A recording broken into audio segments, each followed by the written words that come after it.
Bonjour tout le monde. Faisons suite à la demande de plusieurs étudiants qui demandent la présentation des diaporamas sur PowerPoint. Je vous fais part aujourd'hui de la présentation des diaporamas en attendant que je vous prépare la présentation de l'exposé oral. Donc il y a plusieurs étapes à suivre pour pouvoir réussir vos diaporamas.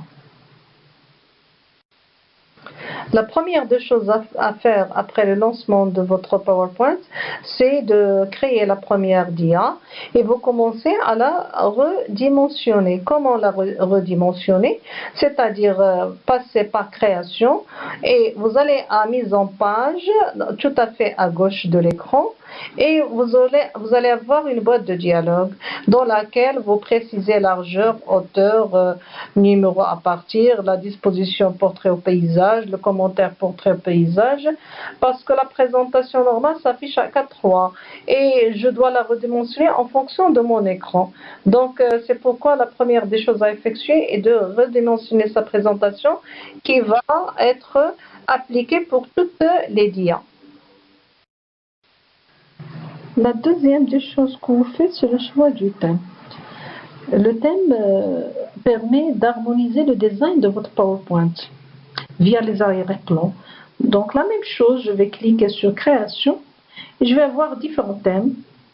Et chaque thème il a son propre nom, il y a le métro, il y a module, il y a autre modèle. Donc vous allez choisir le modèle qui convient le plus avec le fond, ce que vous écrivez, et qui convient aussi avec le thème que vous travaillez. Ça dépend de ce que vous faites. Donc une fois que vous choisissez, vous validez, les autres vont suivre la même chose. Troisième étape, c'est la disposition des diapositives. Alors, pour disposer mes diapositives, il y a plusieurs types qu'on voyait sur la diaporama. Alors, pour ce faire, il faut tout simplement aller à Accueil, cliquer sur la partie diapositive et opter sur le type approprié. Alors, vous avez diapositive de titre, titre et contenu, titre de création, comparaison lorsque je compare deux choses. Parfois, je peux faire une partie photo, une partie commentaire. Donc, c'est en fonction du fond, c'est en fonction de ce que vous allez écrire. Donc, vous allez opter en fonction de votre choix. Une autre étape qui n'est pas essentielle, même inutile, car la plupart du temps, ils sont un peu longues. Mais si vous voulez l'utiliser, il faut utiliser transition. Il y en a qui aiment ceci. Donc, je clique sur animation. Vous voyez là en haut animation. Et vous aurez les différents types de transitions, c'est-à-dire de partir d'une dia à une autre. Pour les smart art, sont un excellent moyen pour faire comprendre en quelques secondes une partie compliquée de votre présentation. Ce sont des schémas, ils sont variés comme vous voyez ici. Si vous voulez insérer des zones de texte, 4 ou 3 ou 5, ça dépend de ce que vous voulez insérer. Ce sont des schémas, si vous voulez, qui sont variés, ils sont entièrement personnalisables pour insérer un texte. Donc pour ce faire, tout simplement, je clique sur l'onglet Insertion, puis sur la partie Illustration, cliquez sur Smart Art et vous faites votre choix. Et à partir de votre choix, vous cliquez sur ce que vous voulez. Ça vous donnera des schémas, des cercles, comme vous voyez ici. Vous choisissez ce que vous voulez, sur lesquels vous pouvez insérer votre texte. Et ceci va pouvoir faciliter parfois l'explication. Alors, autre chose, on peut insérer des graphiques. Vous savez bien qu'un graphique, c'est un outil très convenable pour expliquer, pour argumenter, pour donner plus pour commenter aussi. Donc, pour insérer un graphique, vous cliquez sur l'onglet Insertion, la même chose. Je clique sur Insertion, puis dans Illustration, cliquez sur Graphique. Et faites votre choix parmi ce qu'on vous propose. Hein. Vous choisissez le graphique et vous l'appliquez en fonction de vos données. Parfois, il y a des étudiants qui veulent ajouter leur nom dans les diaporamas ou bien leur logo. Donc, on peut le faire, on peut tout simplement cliquer sur en tête et pied de page, insertion d'abord, en tête et pied de page. Et sous l'onglet insertion, vous choisissez ou validez en cliquant sur OK, ce que vous choisissez. Donc, je choisis parfois la date, parfois le nom, parfois le logo, parfois ça dépend de ce que vous voulez choisir en pied de page. Sauf que parfois on ne veut pas le surcharger, il ne faut pas surcharger le diaporama. Dans ce cas-là, ça ne sera pas utile. Mais si vous jugez que votre diaporama le permet, n'hésitez pas à le faire. Alors venons maintenant aux choses plus sérieuses. Je ne dis pas que ce que je viens de dire n'est pas sérieux, mais ce que je viens de dire, vous pouvez le retrouver dans des diaporamas. Mais ici, c'est le contenu, c'est votre contenu, c'est ce que vous allez écrire sur votre diaporama. Alors première règle, s'il vous plaît, il ne faut pas tout écrire. Il ne faut pas faire des phrases complètes et commencer à les lire. Non. Il faut éviter ceci.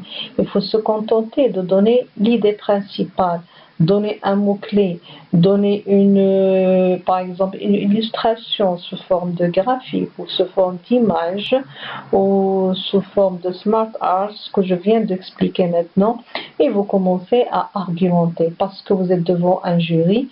Alors partagez la vision du jury entre l'écran et entre vous-même pour ne pas être concentré sur vous-même. Donc, essayez d'utiliser l'illustration pour éviter de relire parce que ça ne sert à rien de relire ce qu'il y a sur vos diaporamas. Deuxième règle, faire des listes. Vous avez par exemple des règles ou bien des suites à expliquer sous forme de liste, partie par partie, vous expliquez, et toujours en donnant que l'essentiel dans chaque partie. Écrire gros, le minimum c'est 18, il ne faut pas écrire petit, on ne peut pas fatiguer nos yeux pour voir ce que vous êtes en train de présenter. Choisir des couleurs neutres, s'il vous plaît. N'utilisez pas les couleurs qui sont illisibles, qui font mal aux yeux, parce qu'il faut se concentrer sur ce que vous avez. Et c'est ennuyeux parfois, c'est ennuyeux de lire des couleurs qui font mal aux yeux. Donc choisir des couleurs sobres, bien choisies en fonction de votre thème. Ne pas surcharger la diaporama, elle ne doit pas être trop surchargée. Parfois, je constate qu'il y a des étudiants qui utilisent des illustrations, qui utilisent des flèches, des images, et en même temps, il y a du texte. Donc là, c'est trop surchargé. Essayez de donner l'essentiel et le présenter point par point sans surcharger votre diaporama. Et en dernier lieu, utilisez des polices standards. Times New Roman ou bien Arial. N'utilisez pas les polices qui sont mal lues ou bien qui font mal aux yeux. Donc, si vous respectez ces règles sur le contenu écrit, vous allez réussir votre diaporama, s'il vous plaît, parce que c'est très très important et il faut bien insister là-dessus. Il faut revoir cette partie-là, c'est très important.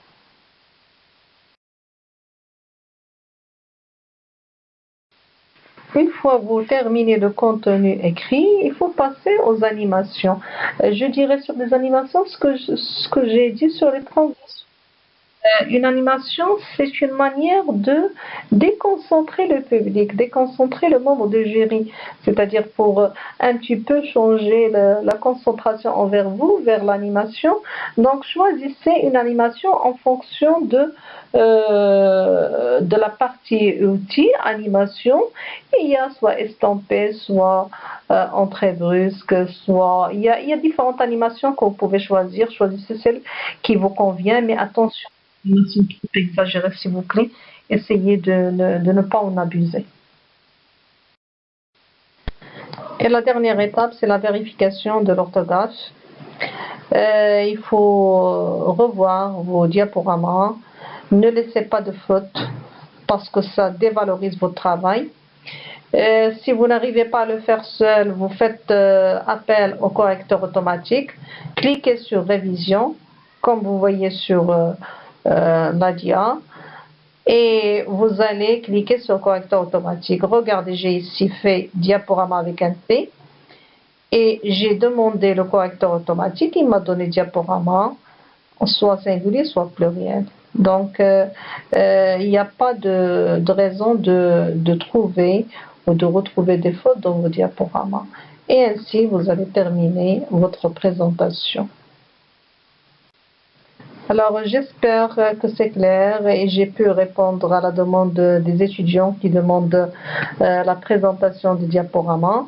Je vous ai donné le côté écrit, c'est-à-dire la préparation du diaporama. Dans ma prochaine capsule, je vous donnerai comment présenter oralement parce qu'il faut combiner entre vos diaporamas et entre votre exposé oral. Donc, je vous remercie et à la prochaine capsule.